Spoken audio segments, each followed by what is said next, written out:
matchup for the Browns. Corey Coleman in the backfield. Kaiser under pressure. Somehow escapes. Kaiser's pass is incomplete.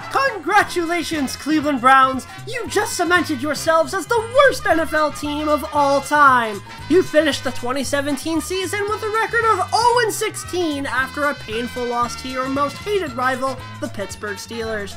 You had a chance to take the lead very late in the game, but on fourth down, wide receiver Corey Coleman dropped a perfectly thrown pass, giving us the perfect visual representation of the Cleveland Browns organization. The best part?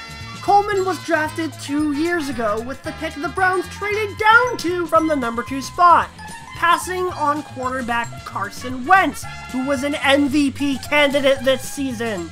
This 0-16 record is tied with the Detroit Lions of 2008 for the worst NFL record of all time.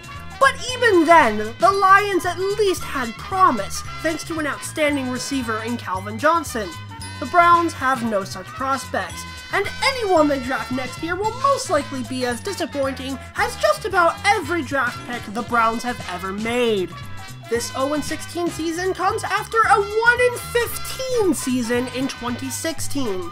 There have been more Star Wars movies released in the past 2 years than there have been Cleveland Browns victories. Furthermore, Browns owner Jimmy Haslam immediately announced after the loss that head coach Hugh Jackson will not be fired, despite having only 1 win in 2 seasons. This coming from the owner who routinely fires failing coaches and general managers after 2 or 3 seasons? Was he trying to go 0-16 this whole time? But hey, at least the old Browns team lost and were kept out of the playoffs. Only one caveat though. That means the Buffalo Bills have ended their 17-year playoff drought, which means the team with the longest active playoff drought in the league is now, you guessed it, the Browns. Considering their current trend, they will almost certainly surpass that mark and remain the NFL's punchline for years to come, just like they always have been since they were reborn in 1999. Cleveland now officially has something even more disgusting than the Cuyahoga River. Then again, what else would you expect from a team that shares their name with the color of poop? Browns fans will now organize a parade in front of their stadium and form a zero around it to celebrate this perfectly atrocious season.